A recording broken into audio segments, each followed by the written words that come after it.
Hey everyone, I'm Rick and thanks for joining me. Today we'll be looking at another DAC, and this one's an interesting one, the Douk Audio P1 Plus, and I'd like to thank Douk Audio for sending me over a review sample.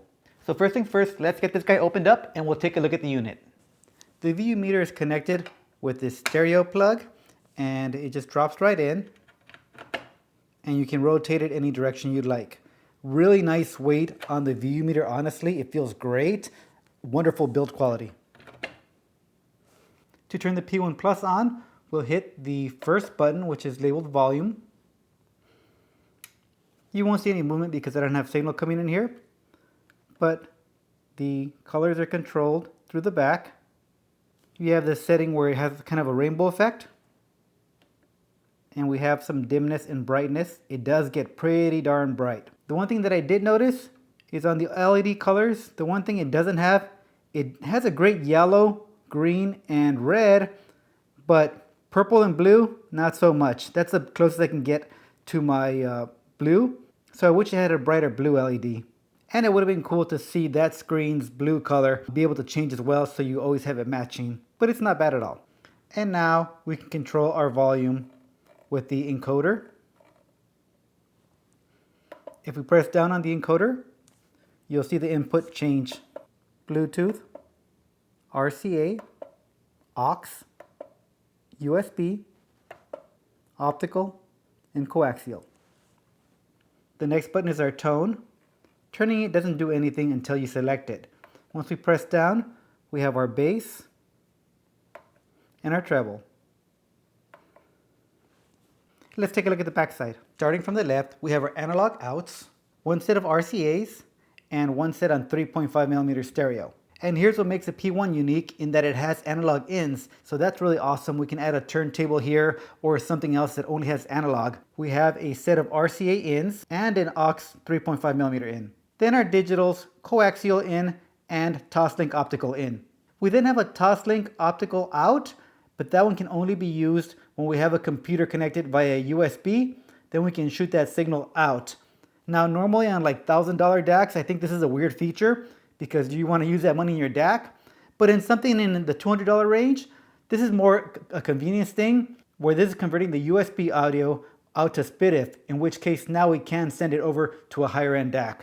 Then a really unique Bluetooth antenna. I think it's really cool because it is kind of stubby and kind of out of the way. Finally, our 12 volt DC in, and you do have to make sure you use the power supply that came with this unit. It does require 1.5 amps or more. If you plug it in with a DC power supply under 1.5, you could damage the unit.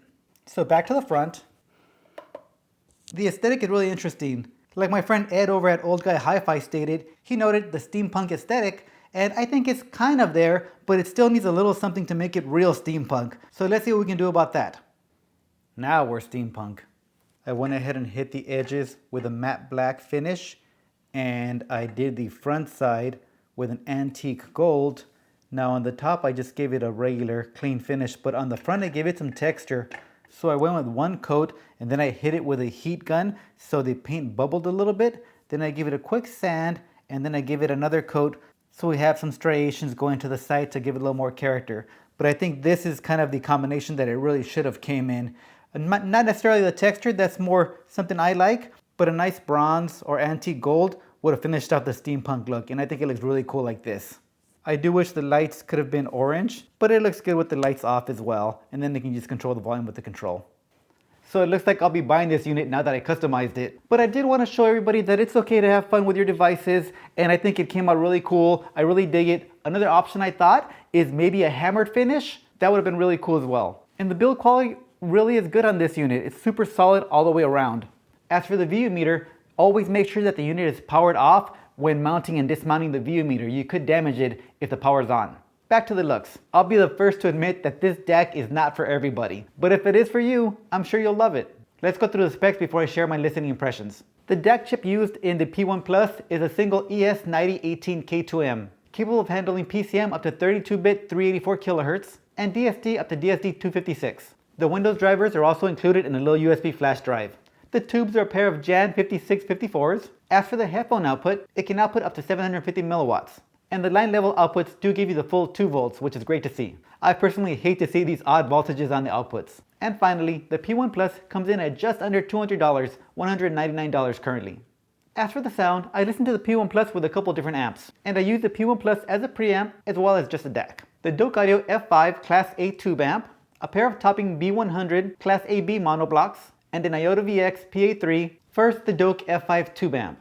The first thing that stood out was reverb. Particularly noticeable in the vocals, everything just lingered for an extra second. Very holographic and slightly forward. And the vocals were clear enough where you don't have trouble making out what the singer was saying. But I definitely wouldn't call this a detailed sound. The P1 gives you a very nice soundstage, although the mid bass is slightly thin. But the lower bass is full. It isn't an instant bass, it's more of a 90s car subwoofer kind of bass. More of a rumble. Not textured, but still very fun. That combination led to a generally very warm tone. Although this wasn't my favorite pairing. Next, the topping B100 monos. With the B100s, that reverb that I heard with the F5 was reduced quite a bit. So that might have been more so an effect of the F5's tubes. With the B100s, the P1 Plus is still pretty holographic, just not at the level as with the F5. The lower bass tightens up a bit more than with the B5, but that mid bass is still pretty lacking. It's actually worse with the B100s than with the F5. The characteristics of the P1 Plus and the topping B100 monos was not really to my liking in my system with my speakers. So I moved on to the Iota VX PA3 power amp. The first thing that pops up is that mid bass problem is now solved. The PA3 did something to that mid bass that I didn't feel it lacking. Now that being said, remember there is that tone control for the bass. I didn't use that for any of my testing though. And the lower bass is also more present but still not tight. The lower treble and vocal range are also fatter and more full as well. The highs remain fairly crisp, but detailed would not be a description that I'd use for this DAC. The air frequencies are there, but I also wouldn't say you get a shimmer. In my system, I think this is the best combination, the P1 Plus with the Iota VX PA3.